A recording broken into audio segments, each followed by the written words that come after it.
Bidang Politik dan Keamanan Unpad, Profesor Muradi. Prof, selamat pagi, Prof. Selamat pagi. Pagi, Profesor. Waalaikumsalam warahmatullahi wabarakatuh. Alhamdulillah sehat, Profesor. Prof, ini kan banyak juga yang menilai ya bahwa keputusan Komisi 3 ini sudah tepat begitu. Kalau Profesor bagaimana, Prof? Ya, pertama begini, soal instrumen struktural polisi di bawah manapun sebenarnya kan diskusi panjang ya. Ya. Dari tahun 46, 45, 46 sampai kemudian hari ini. Kita pernah ada di bawah kementerian, pernah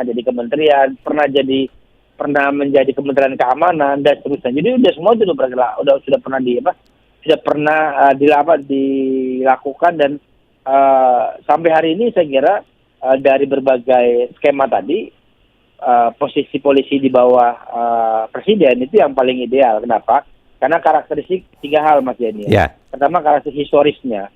Jadi polisi kita itu bukan polisi yang kemudian kalau dalam konvensi Jenewa itu dia tidak ikut dalam posisi politik perjuangan lah gitu. Ya. Jadi kalau mungkin kita bandingkan dengan Malaysia gitu, ya memang dia polisi ada begitu mereka merdeka. Nah, polisi Indonesia itu dia ikut berjuang. Makanya ketika tahun 46, 47 mereka geser dari Jakarta ke Jogja, sebagian besar polisi Indonesia waktu itu udah pindah ke Jogja. Mereka punya kantor di Purwokerto, kemudian akhirnya pindah ke Jogja. Jadi maksud saya itu poin pertama. Yang kedua, ini berkaitan soal pola hierarkis yang kemudian pada akhirnya sebenarnya rentang kendali eksekutif terkait dengan Harkamtibmas, Kamdagri dan seterusnya begitu. Nah, yang ketiga baru kita bicara soal efektivitas dalam proses pengawasan. Nah, dari tiga ini saya kira kita tadi saya bilang pernah jadi di bawah Kementerian Dalam Negeri, pernah menjadi bagian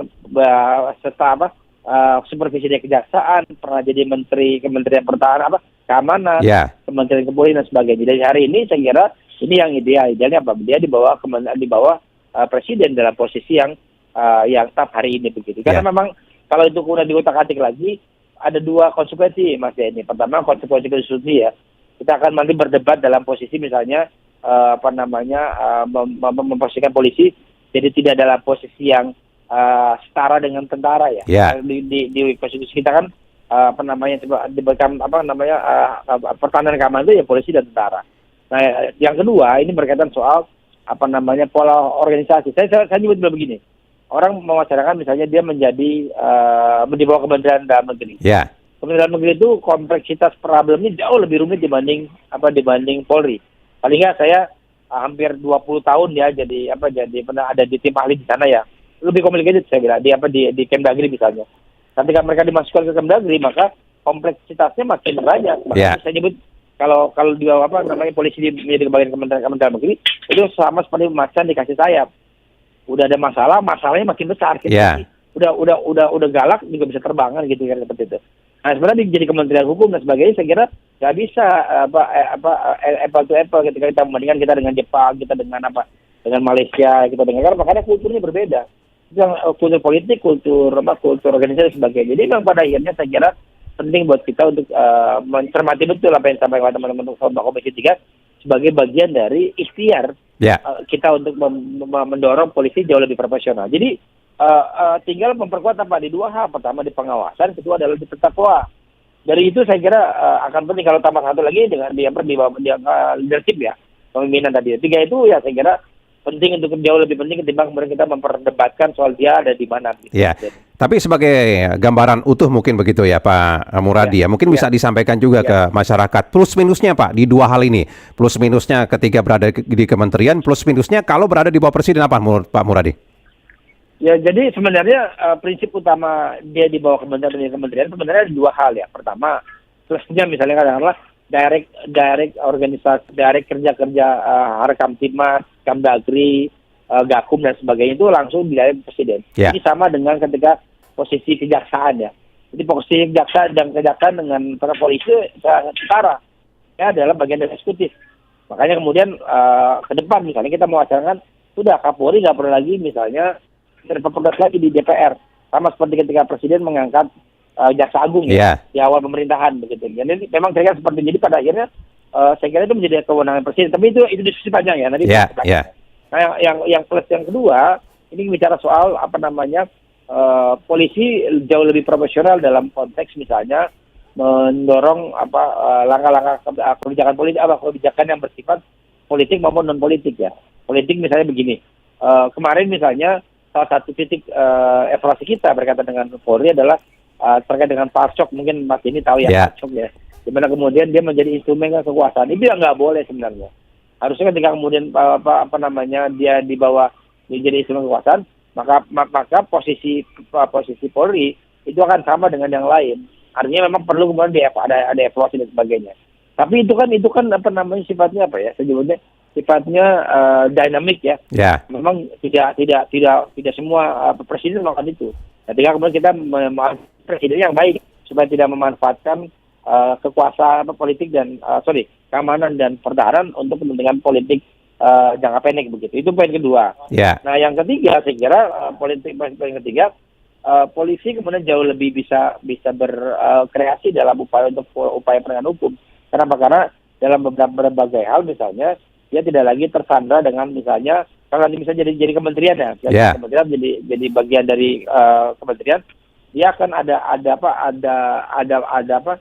poin direct yang kemudian saya kira itu menilai tadi. Contoh begini, ingat nggak Mas Denny dulu KPK itu sebelum menjadi bagian eksekutif itu kan enak ya nangkapnya ya.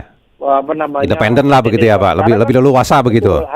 Betul. Hari ini kan nggak bisa, dia begitu mau jalan ngelak bahasanya Pak. Nanti dulu gitu. Nanti dulu, jadi akhirnya malah kemudian mereka terjadi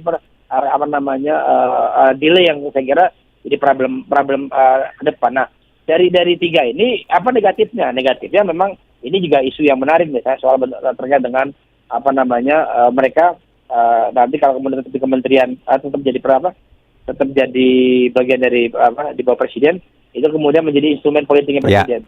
Saya kira ketika jadi kementerian pun sebenarnya sama. Apalagi kalau menterinya orang politik begitu ya Pak. Exactly, pasti orang politik nggak mungkin orang lain. Nah yang kedua, bicara soal pengawasan sebenarnya yang dikeluhkan oleh banyak orang ya terkait dengan posisi polisi hari ini adalah dalam bahasa saya adalah lebih kepada soal pada soal tata kelola.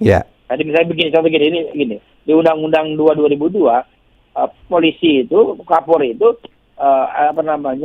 pengambil kebijakan sekaligus pelaksana kebijakan. Itu yang dibuat banyak orang kemudian kenapa nggak dipisah ini? Ini membuat kemudian Kapolri menjadi sangat super power gitu.